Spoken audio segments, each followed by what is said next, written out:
반갑습니다. 차트진입니다. 우선 요 며칠간 영상 업로드가 없었는데요. 왜 안 했냐라고 하시는 분들도 있을 것 같고 또 기다려주시는 분들이 있을 것 같아서 사과의 말씀을 먼저 드려야 될 것 같아요. 왜 며칠간 영상 업로드가 없었냐? 일단은 잘 모르겠어서입니다. 그래서 이거를 좀 지난 관점이랑 같이 복기를 하면서 말씀을 드릴까 하는데요. 우선 저는 124K 구간에서 패닉셀이 발생이 된 이후에 종가 마감이 찍혔기 때문에 해당 상승 추세가 꺾였다고 생각을 했고, 해당 메이저한 지지라인들을 모두 이탈을 시키면서 결국에는 최종적으로 저번 저점이었던 110K를 이탈시키면서 하락 추세가 이어질 거다가 지난 관점의 핵심이었죠.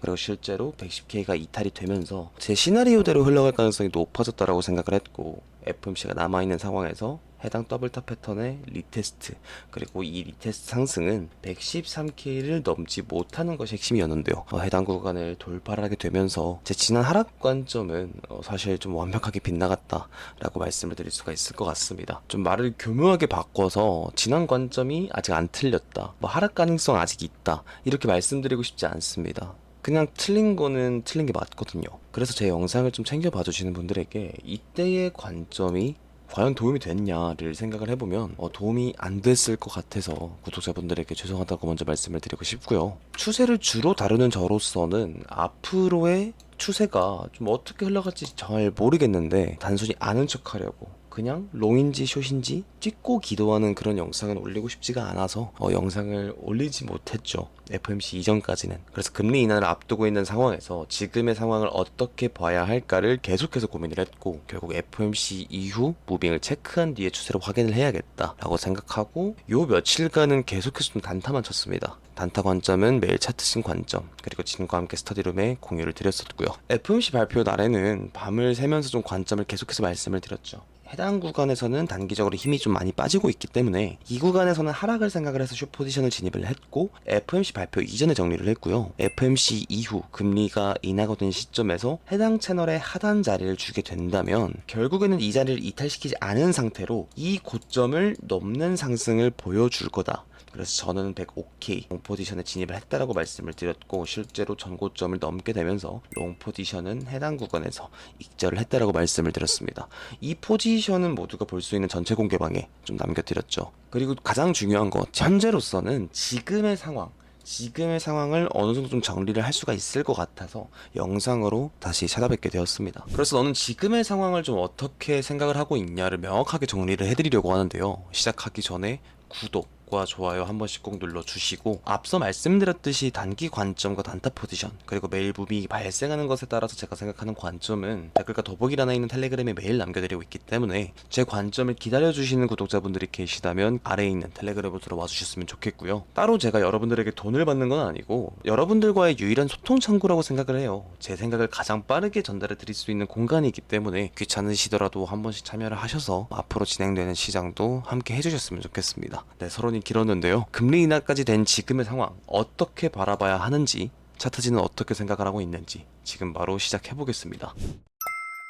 우선 저는 숏 포지션을 들고 있습니다. 해당 구간에서의 숏 포지션 진입, 그리고 115K에서 스위칭, 그리고 117K에서 익절, 그리고 다시 한번 여기서 숏 포지션 진입. 여기서 왜 또 한번 숏 포지션을 진입을 했을까? 이때 제가 브리핑 드렸던 관점을 자세히 봐야 돼요. 저는 금리가 인하가 결정이 된 시점에서는 결국에는 이 패턴 아래로 먼저 하락하는, 그러니까 소위 말하는 패닉셀이 나오기는 좀 어렵다고 생각을 했고, 이 구간에서는 지지를 받을 거다라고 생각을 해서 롱 포지션에 진입을 했다라고 먼저 말씀을 드렸잖아요. 여기서 핵심은 이 고점을 넘는 상승이 나왔을 때 하락 다이버전스가 유지가 된다면 결국에는 추세는 꺾일 거다가 핵심이었습니다. 그리고 FOMC 이후에 117K를 넘었지만 지금 어때요? 하락 다이버전스는 한 번 더 발생을 하게 되면서 3중 하락 다이버전스가 컨펌이 되었죠. 이게 지금 제가 숏 포지션으로 다시 한번 스위칭을 한 이유라고 보시면 될 것 같아요. 그럼 왜 지금 여기서 추세가 좀 꺾일 거라고 생각을 하냐? 상승 추세가 이어진 뒤에 채널을 그려주고 있습니다. 상승을 하고 있는데 상승 힘이 빠지면서 하락을 암시하는 패턴이 뭐가 있죠? 상승 쐐기형 패턴과 상승 채널 패턴이 있죠. 지금은 이렇게 채널을 좀 그려주고 있는 상황인데 금리 인하가 발표가 되면서 이 채널 하단은 지켜줬고 이 채널 상단으로 도달하러 가지만 볼륨이 약합니다. 매수 강도도 약해요. 여기서 고점을 3번 높였지만 3번 다 매수 강도는 지속적으로 낮아졌습니다. 그리고 돌파를 시도했지만 실패했죠. 지금 이 상황을 어떻게 해석을 해야 되냐면 금리 발표 이후에 이 채널 돌파 시도가 있었지만 실패하면서 이 구간이 잠깐 뚫린 건 페이크였고 그리고 RSI는 3중 하락 다이버전스가 컨펌이 됐기 때문에 결국에는 추세가 꺾일 가능성이 정말 높은 구간이다 라고 저는 해석을 하고 있는 거예요. 이 구간이 아마 한 0.618 되돌림 정도가 될 것 같거든요. 네, 0.618 정도 되돌림이 됐죠. 이 되돌림이 결국에는 금리 인하에 대한 기대감으로 올린 거라고 생각을 해요. 그리고 실제로 금리 인하가 됐을 때 이 구간에서 추가 상승을 보려면 이미 FOMC 때 이 채널을 돌파를 하게 되면서 일본 기준 형성이 되어 있는 저항 구간 이 118K는 이 구간은 정말 강하게 돌파를 해줬어야 됐다라고 생각을 합니다. 하지만 그러지 못했죠. 지금 호재까지 소멸이 된 상황에서 이 채널의 저항 구간을 돌파하지 못한 거 그리고 0.618 되돌림 자리에서 3중 하락 다이버전스가 컨펌이 되었다는 것은 결국 뭐냐, 금리 인하 기대감으로 인한 비트코인의 반등은 이 채널 돌파를 실패하면서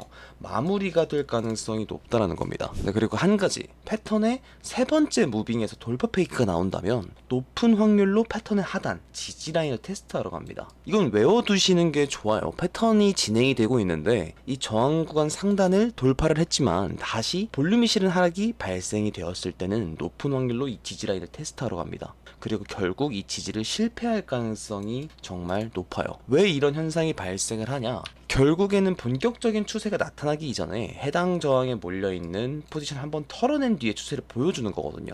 세력은 개미를 태우려고 하지 않으니까. 그리고 한번 털어내는 모습을 보여줬다면 그 뒤에는 이 지지라인까지 도달, 이런 자리에서는 당연히 개미가 올라타겠죠. 지지라인이니까. 그리고 개미까지 털어내려면 어떻게 해야 된다? 결국 채널이 이탈돼야 된다. 그래서 저는 최소 이 114.8K 채널의 하단부는 좀 올 거라고 생각을 하고요. 높은 확률로 이 채널의 하단부는 이탈될 거라고 생각을 합니다. 이게 이번 영상의 핵심이에요. 그래서 제가 생각을 하고 있는 거는 이 추세에 대한 0.382, 결국에는 이 상승 채널이 깨지면서 이 0.382인 113.7K까지는 좀 도달을 할 수가 있다라는 게 현재 제가 보고 있는 단기 관점이고요. 이 관점이 성립이 되려면 어떻게 돼야 될까요? 결국에는 이 상승 채널, 이 117과 118K에 몰려있는 이 저항을 결국에는 돌파를 하면 안 된다라는 겁니다. 만약에 이건을 돌파를 하게 된다면 어떻게 될까요? 결국에는 이런 식으로 확장형 패턴이 진행이 되게 되면서 결국에는 고점을 갱신하는 현상까지도 나올 수가 있다라고 봐요. 뭐 이런 자리는 정말 좋은 쇼타점이 되겠지만 이 시나리오가 과연 가능성이 높을까를 생각을 했을 때 저는 이미 3중 하락 다이버전스가 걸려있는 상황에서 이 반등은 힘이 많이 빠졌다고 생각을 했고, 그리고 FOMC가 결국에는 끝이 나게 되면서 호재까지 소멸이 된 상황이기 때문에 결국은 이 채널을 돌파할 재료가 없다라고 저는 생각을 해요. 결국에는 이렇게 확장형 패턴으로 흘러가는 시나리오보다는 여기서 이 전체 추세에 대한 0.618 되돌림 구간에서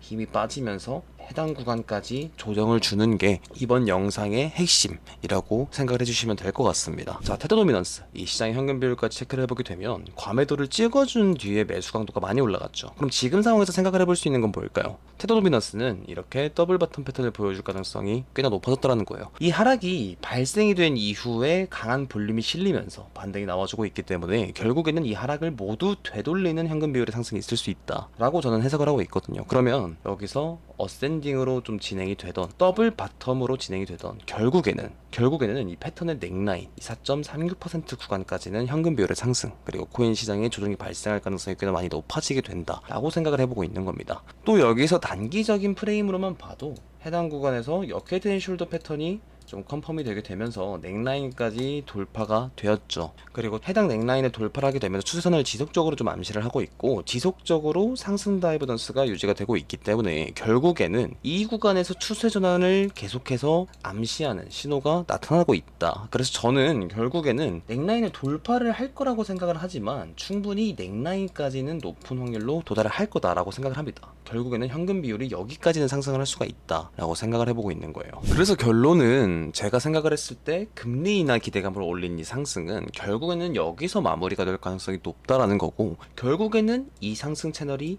이탈이 되면서 높은 확률로 0.38이 되돌림 구간, 이 113.7K는 찍어줄 거라고 생각을 하고 있어요. 그래서 여기서 어느 정도 좀 추세가 꺾일 거라고 좀 생각을 해보고 있는 거죠. 물론 더 빠지는 걸 좀 생각을 해보고 있지만 아직은 패턴이 좀 진행이 되고 있고, 그리고 테더 도미넌스 또한 패턴이 진행 중이라서 그 상황은 조금 더 지켜봐야 될 것 같아요. 하지만 지금 이 차트가 보여주고 있는 흐름은 결국에는 채널의 이탈, 그리고 단기적으로는 0.38이 되돌림인 이 113.7K를 터치를 해줄 가능성이 좀 많이 높아졌다. 그렇기 때문에 금리 인하가 되었다고 무지성으로 상승을 노려도 되는 자리냐라는 질문에는 오히려 저는 호재가 소멸이 됐기 때문에 많이 위험하다라고 생각을 합니다. 지금부터는 좀 조정 추세가 나와줄 수 있을 것 같다. 다만 말씀드렸다시피 이 관점은 이 채널이 돌파가 되면 안 됩니다. 이 119 구간을 오면 안 된다라는 거죠. 그래서 이 패턴이 상승 돌파가 됐을 때는 현재 보유하고 있는 숏포지션 좀 정리, 그리고 아마 전고점 이상까지는 확장형 패턴을 좀 노리고 이 상승 추세에 저도 올라타 볼 생각이고요. 이런 대응을 생각을 해보고 있지만 이 해당 구간을 돌파하기 전까지는 현재 117.4K에서 잡은 숏포지션은 지속적으로 좀 유지를 해볼 생각이다가 이번 영상 제 관점이 되겠네요. 네, 이해가 되셨죠? 네, 이번 영상은 조금 더 단기적인 프레임으로 영상을 찍어봤고, 이어지는 후속 관점은 텔레그램으로 매일 남겨드리고 있으니까요. 지금 바로 댓글과 더보기란에 있는 차트진 관점방으로 들어와 주시면 좋을 것 같고요. 앞서 말씀을 드렸다시피 제 관점과 영상을 기다려주셔서 정말 진심으로 감사하다라고 먼저 말씀을 드리고 싶고, 앞으로도 여러분들에게 좋은 관점으로 보답드리도록 노력하도록 하겠습니다. 이번 영상이 도움이 되신 것 같다면 구독과 좋아요 그리고 알림 설정 한 번씩만 눌러주시고요. 지금까지 차트진이었습니다.